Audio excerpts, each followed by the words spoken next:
My name is Elena Whitmore. I'm 29 years old, and I didn't know my entire life could tilt off its axis because my boyfriend laughed at the wrong moment and everyone else joined in. It wasn't loud at first. It never is. It was subtle, casual, the kind of laugh that slides under the table and wraps itself around your ankle before you realize you're being pulled under. Mark Caldwell and I had been together for 3 years. 3 years is long enough to build routines that feel permanent. Grocery lists written in shorthand, inside jokes that don't need explaining. The assumption that the person beside you is on your side. We lived together. Talked about marriage eventually. Had decent jobs, a comfortable apartment, and a shared understanding that we were stable. On paper, we were solid. In reality, there was a crack I kept pretending was a scratch. Mark had a habit, a small one, at least that's how he framed it. He liked to tease me in front of his friends. Not private teasing, not affectionate ribbing. Public commentary. My clothes, the way I got excited about things, how seriously I took work, how openly I talked about feelings. Every time it came wrapped in a smile, delivered like a joke, and every time his friends laughed, a beat too fast, a little too eagerly, like they'd learned their cue. I told myself I was being sensitive. I told myself couples tease each other. I told myself love means compromise. The night everything broke happened at his friend Melissa's birthday dinner. 8 of us. Trendy Italian place downtown. Dim lighting, exposed brick, menus with no prices. The kind of place that pretends intimacy is part of the meal. I'd had a brutal week at work. Long hours. A project unraveling faster than I could fix it.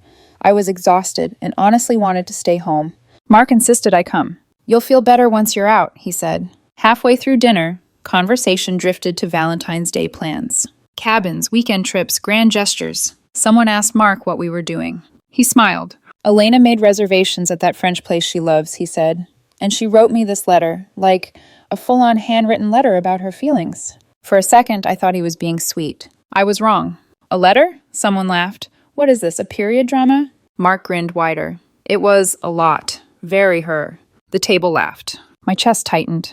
I thought you liked that, I said quietly. You said you did. I like normal romantic gestures, he replied easily. Not diary-level stuff. It's a bit much. A bit much. The words landed heavier than he expected. I repeated them softly. A bit much? Mark leaned back, amused. Relax. You're too sensitive. Honestly, not exactly a real woman when you take everything so personally. The laughter exploded. That was the moment. I felt something inside me go very still. I didn't raise my voice. I didn't cry. I smiled, just slightly. Maybe, I said calmly. But a real woman doesn't stay where she's mocked. The table went silent. Mark's smile faltered. What's that supposed to mean? He asked. It means I'm done being your entertainment. I stood, placed cash on the table, enough to cover my share and the tip. Enjoy dinner. I walked out. Mark didn't follow me right away. That told me everything. I didn't go home that night. Not because I wanted to be dramatic. Not because I wanted him to chase me. I didn't go home because I knew if I did, I'd fold. I'd apologize for making things awkward. I'd explain my feelings again, softer this time. I'd convince myself that love meant enduring discomfort quietly. Instead, I went somewhere neutral, a place without shared memories or inside jokes stitched into the furniture. By the time I sat on the edge of the unfamiliar bed, my hands were shaking. Mark called me 6 times. I didn't answer. When I finally checked my phone again, it was almost 2 in the morning. That's when I saw the text from a number I didn't recognize. Hey, Elena, it's Rachel, Mark's ex. I know this is weird, but can we talk? My stomach dropped. Rachel. I knew who she was, of course. She wasn't a mystery. Just a name that came up occasionally, usually followed by Mark rolling his eyes and calling her too emotional or a lot. I stared at the message for a full minute before replying. About what? The typing bubble appeared immediately. About Mark, and about tonight. There are things you deserve to know. I hesitated. Then I called. She answered on the first ring. Thank you for calling, she said quickly, like she'd been holding her breath. I'm really sorry if this is intrusive. I saw what happened at dinner. You were there? I asked. No, Melissa told me. Mark texted me afterward, laughing about it. The word laughing settled into my chest like ice. He said you stormed out because you couldn't take a joke, Rachel continued, that you proved his point. I sat down slowly. I figured as much, I said. There was a pause. Look, she said carefully, I'm not calling to get back with him. I don't want anything from you. I wish someone had warned me, and I don't want to stay quiet anymore. I closed my eyes. Warned you about what? Rachel exhaled. He does this, she said. He dates women who are emotionally open, kind, thoughtful. Then he mocks them for it, usually in front of people. It makes him feel bigger. My throat tightened. That's exactly what he said about you, I admitted, that you were too much. She gave a humorless laugh. Yeah, that's his favorite phrase. She told me everything. How he'd slowly reframed her feelings as flaws. How apologies only came when she threatened to leave. How he'd belittled her in front of friends, then told her she was overreacting afterward. I kept thinking if I could just be less sensitive, he'd stop, she said. But that was the trap. He needed me to feel small. After I left dinner, Rachel told me Mark had shrugged it off. He said you'd come back in a few days, that you always did. The silence stretched between us. I didn't, I said quietly. I came back once, but I don't think I will again. I hope you don't, she said gently, because it doesn't get better. He just gets smarter about it. When we hung up, it was nearly 3 a.m. I didn't sleep. The next morning, my phone was full of messages. Apologies, accusations, promises to change. Mark oscillated between remorse and irritation so fast it made my head spin. I didn't respond. On day 5, I went back to the apartment while he was at work. I packed everything that was mine. Clothes, books, photos that only existed because I'd taken them. The lease was in his name. He'd insisted it was easier that way. At the time, I thought he was being practical. Now I realized it had always been an exit he controlled. I left my key on the counter. And a note. Mark, I've moved out completely. I'll send you money for utilities for the days I was still there. Take care. Nothing else. No hope. No maybe. No invitation. That night, Rachel texted again. I'm proud of you. For the first time in days, I believed it. The first week after I left, Mark tried remorse like a costume. He wore it in carefully timed messages, in voice notes that sounded rehearsed, in long paragraphs that hit every right word without ever actually feeling true. I'm sorry, I didn't realize it hurt you that deeply. I've been thinking. I want to do better. It almost worked. Because part of me wanted it to work. Part of me wanted the story to end in a neat little bow. He understands. I forgive. We grow. But then the second costume came out.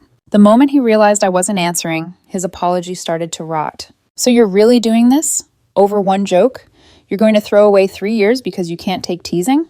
And there it was. Not remorse, not love, just rage that he no longer controlled the narrative. His friends started texting too. Some defended him, softening his cruelty into banter. He didn't mean it like that. You know how he is. Everyone was just joking. A few apologized awkwardly, like they were embarrassed, but not enough to fully confront what they'd been part of. Melissa sent, I'm sorry about the dinner. I should have said something. Nicole sent a long message about how she'd reflected and realized she'd been enabling Mark's behavior. I read them all. I didn't answer, because I was learning something new about myself. I didn't owe closure to people who only showed conscience after consequences. A week later, Mark escalated.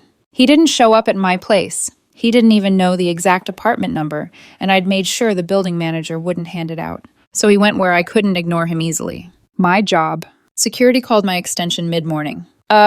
Elena? There's someone downstairs asking for you. Says it's urgent. I already knew. When I got to the lobby, Mark was standing there like a man who hadn't slept. His hair was messy, his eyes rimmed red. Not heartbreak, not exactly. More like panic. Like someone who had dropped something valuable and was furious, it didn't fall back into his hand. We need to talk, he said immediately. I didn't step closer. No, we don't. His jaw tensed. Elena, please, I made a mistake. I blinked slowly. A mistake is forgetting an anniversary. A mistake is mixing up dates. He flinched. What you did was a pattern. I'm in therapy, he rushed out. I started this week. My therapist says... I don't care what your therapist says, I cut in, softer than he expected. You spent 3 years training me to feel embarrassed for being loving. 1 week of therapy doesn't erase that. Mark's eyes flashed. So this is it? You're just done? Over one dinner? I almost laughed. Almost. But it wasn't funny. It wasn't one dinner, I said quietly. It was 3 years of you making me feel like caring was a weakness. A beat. His voice lowered, dangerous in its calm. Is this because of Rachel? I didn't react, but inside something sharpened. She told me the truth, I said. Mark's face went pale. What did she say? That you do this on purpose, I replied.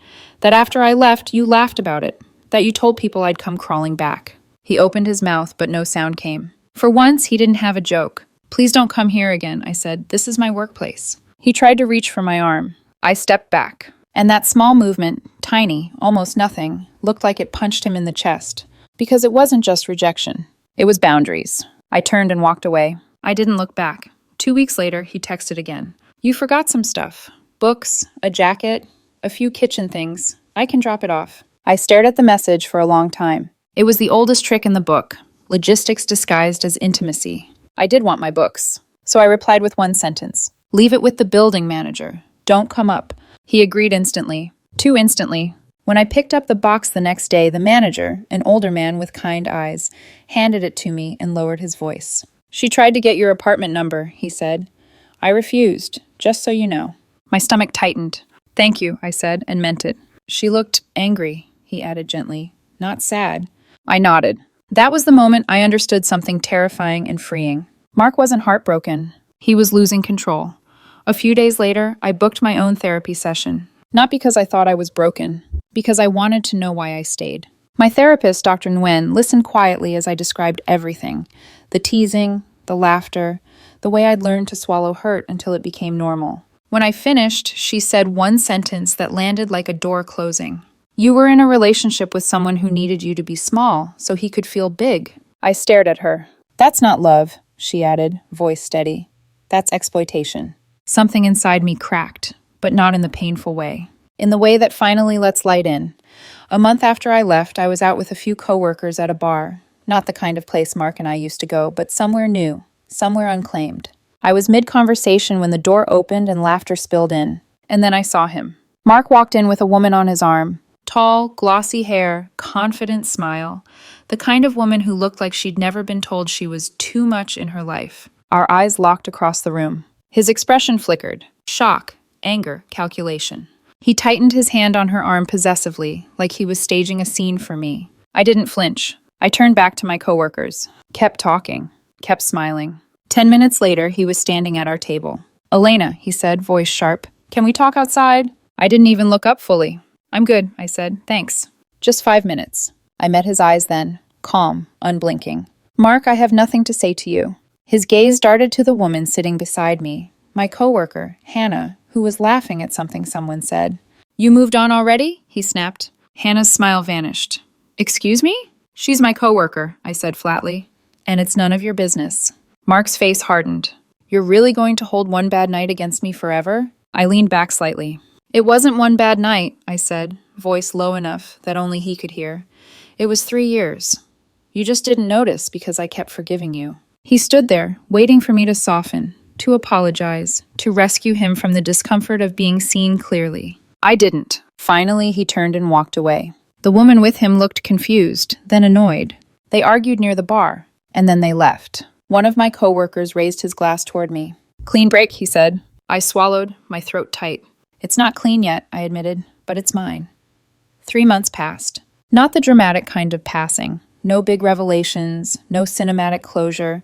Just days stacking quietly on top of each other, like bricks forming something sturdier than what I'd lived in before. I settled into my new apartment. 1 bedroom, good light, neutral walls that didn't echo with old arguments or laughter that had once felt warm and later felt sharp. I furnished it slowly, intentionally. Every object I brought in had to answer a simple question.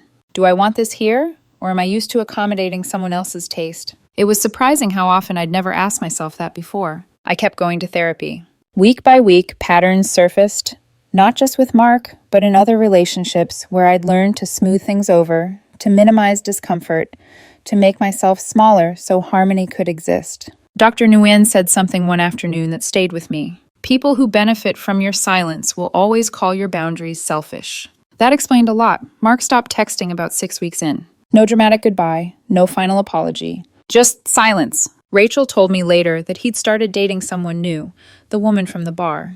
She's already noticing the pattern, Rachel said over coffee.